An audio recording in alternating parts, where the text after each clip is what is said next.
신명기는 성경의 5번째이자 토라의 마지막 책입니다. 출애굽 후 이스라엘은 시내산에서 1년을 지내며 하나님과 언약 관계를 맺습니다. 출애굽 세대는 광야에서 끔찍한 여정을 겪고 결국 하나님이 아브라함에게 약속하신 땅으로 들어가기에 부적격 판정을 받죠.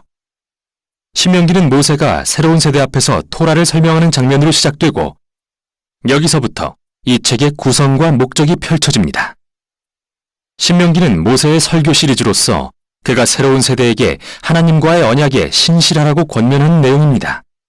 책의 중심에 나오는 율법들은 하나님과 이스라엘 사이에 맺어진 언약인데요. 새로운 율법도 있지만 대부분 시내산에서 주어진 율법의 반복이죠. 이 책의 이름도 바로 여기서 왔습니다. 그리스어로 듀테로노미오는 2번째 율법이라는 뜻이죠. 이 율법들을 중심으로 양쪽에 모세의 설교가 배치되고 각각 2부분으로 나눠집니다. 그럼 자세히 살펴보겠습니다. 모세는 먼저 그동안의 사건들을 요약하면서 이전 세대가 얼마나 불순종했는지 강조합니다. 광야에서 변함없는 은혜로 공급하신 하나님과 대조되죠. 하나님은 그들에게 벌을 내리시지만 결코 언약은 잊지 않으셨습니다. 이후 간곡한 설교를 통해 모세는 새로운 세대에게 부모 세대보다 언약에 더 신실하라고 당부합니다. 10계명을 상기시키면서요. 이 부분의 한가운데 유명한 구절인 쉐마가 등장하는데요. 모세는 말하기를 들으라 이스라엘 우리 하나님은 유일한 여호와시니 너는 마음을 다하고 뜻을 다하고 힘을 다하여 내 하나님 여호와를 사랑하라. 이게 유대교에서 매우 중요한 매일의 기도가 되고 이 구절이 신명기의 모든 주제들을 이어주죠. 히브리어로 쉐마라는 말은 단순히 듣다라는 뜻 이상의 의미를 갖는데요. 들은 것에 반응하다, 우리말로 순종하다라는 뜻을 포함합니다. 또 히브리어로 사랑이라는 말도 감정이나 느낌 이상을 의미하는데요. 사랑은 전심으로 하나님께 헌신하겠다는 결단이며 우리의 의지, 감정, 생각, 마음을 다해야 하죠. 이렇게 이스라엘이 하나님께 순종하고 헌신하는 것은 훨씬 큰 목적을 위함인데 율법에 순종함으로써 열방에서 특별한 민족이 될 것이기 때문이죠. 하나님이 시내산에서 말씀하신 것처럼 그들은 제사장 나라가 될 텐데요. 모세가 방법을 알려줍니다. 이스라엘은 율법을 지킴으로써 온 세상에 하나님의 지혜와 공의를 드러낼 기회를 갖습니다. 쉐마의 또 다른 핵심은 이스라엘이 유일한 여호와께 순종하고 헌신해야 한다는 건데요. 히브리어의 문자적 의미는 여호와는 한 분이시다이고 문맥상으로는 여호와만이 이스라엘이 예배하고 순종할 유일한 하나님이라는 의미죠. 이스라엘은 이제 가나안 땅으로 들어가려고 하는데 그곳은 태양, 날씨, 성, 전쟁 등 온갖 피조물을 대표하는 신들을 섬기는 곳이죠. 모세가 볼 때 이런 우상을 숭배하는 건 인간을 천하게 하고 공동체를 파괴하지만 창조와 구속의 이스라엘의 하나님을 예배하는 건 생명과 복으로 나아가는 길이었습니다. 이제 신명기의 중심에 율법 모음이 등장합니다. 크게 주제별로 배치되어 있는데 시작은 이스라엘이 하나님을 예배하는 법규입니다.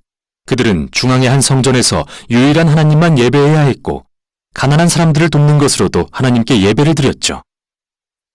예를 들면 모든 이스라엘 민족은 연수입의 10분의 1을 떼어 성전에 드리고 3년에 한 번 다른 10분의 1은 가난한 사람에게 주어야 했는데 이런 법규로 인해 이들은 고대 주변 민족에 비해 가장 정의로울 수 있었고 이는 모두 하나님을 예배하는 것과 연관이 있었죠.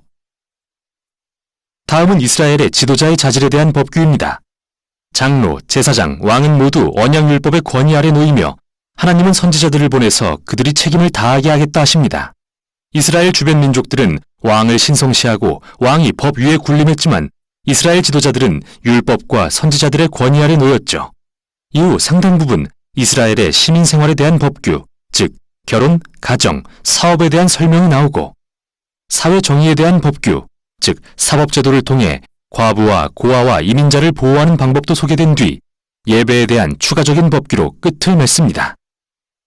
자, 율법들을 읽는 요령입니다. 먼저 기억할 것은 이 율법들은 시내산 언약의 조건으로 고대 이스라엘에게 주어졌다는 겁니다. 이 시대의 문화와는 매우 다르죠. 두 번째, 이 율법을 문화가 다른 현대의 법과 비교하는 건 도움이 안 되는데요. 오히려 이 율법이 이스라엘을 구별하고자 주어진 것인 만큼 당시 주변 민족인 아수르나 바벨론의 법과 비교해야 합니다. 그렇게 바라보면 가혹하거나 특이해 보이던 율법이 훨씬 더 명료해집니다. 이렇듯 하나님은 이스라엘에게 이전에는 없던 높은 차원의 정의를 요구하신 겁니다. 끝으로 어느 특정 법규에 담긴 지혜나 정의의 핵심 원리가 무엇인지 분별해보면 정말 심오한 뭔가를 발견하게 될 텐데요. 자, 여기 숙제입니다. 사도 바울이 바로 이걸 고린도전서에서 어떻게 적용하는지 보세요. 9장 9절에서 그는 신명기 25장 4절을 인용하는데 정말 흥미롭습니다. 모세로 돌아갑니다. 그는 모든 율법을 전한 후 마지막으로 이스라엘에게 하나님을 청종하고 사랑하라고 당부합니다. 먼저 경고와 최후 통첩을 하면서 만일 하나님의 말씀을 듣고 순종하면 모든 것이 형통하고 하늘의 큰 복을 받지만 듣지 않고 거역하면 기근, 전염병, 황폐, 결국은 그 땅에서 쫓겨날 거라 합니다. 그리고 모세는 결정을 강요합니다. 그가 말하길 내가 생명과 사망, 복과 저주, 선과 악을 내 앞에 두었은즉 내 하나님 여호와를 사랑하고 청종함으로 생명을 택하라. 그러나 모세는 다시 말합니다. 내가 죽은 후 너희가 불순종하고 여호와께로부터 돌아서서 그 땅에서 쫓겨날 것을 안다. 우울하죠? 모세는 이들과 수십 년을 함께했지만 그의 소망은 별로 커지지 않았음을 알게 됩니다. 하지만 희망이 아예 없는 건 아닙니다. 모세는 언젠가 포로된 이스라엘이 하나님께 돌아오기만 하면 여호와께서 마음에 할례를 베푸사 그들로 마음과 뜻을 다하여 여호와를 사랑하고 생명을 얻게 하실 거라 말하죠. 이 생생한 비유는 이스라엘의 마음이 근본적으로 잘못되어 있음을 보여줍니다. 고집스럽고 완악한 마음은 모든 인간의 마음과 다를 바가 없습니다. 이 모든 게 에덴 동산의 반역으로 거슬러 올라갑니다. 인간은 하나님이 아닌 자기가 원하는 대로 선과 악을 정의하여 하나님의 선한 세상을 망치고 말죠. 그러나 모세는 어느 날 하나님께서 그의 백성의 마음을 변화시켜 진심으로 그를 청종하고 사랑하게 되어 진정한 생명에 이르게 하실 거라 말합니다. 이 약속은 후에 선지자인 예레미야와 에스겔이 새 마음에 대한 소망으로 선포하죠. 모세는 설교를 경고와 축복의 시로 마무리하고 산으로 올라가 죽습니다. 이렇게 토라가 끝나갑니다. 성경 이야기의 중요한 긴장 관계들은 드러났는데 전혀 해결되지 않았죠. 여자의 후손은 언제 오셔서 악을 물리치실까요? 하나님은 어떻게 이 자손을 통해 세상을 구원하고 열방에 복을 베푸실까요? 어떻게 거룩하신 하나님이 불순종한 백성과 화해하실 수 있으며 백성의 마음을 어떻게 변화시키실까요? 답을 찾기 위해선 성경을 계속 읽어가야 합니다. 그러나 우선 여기까지가 신명기였습니다.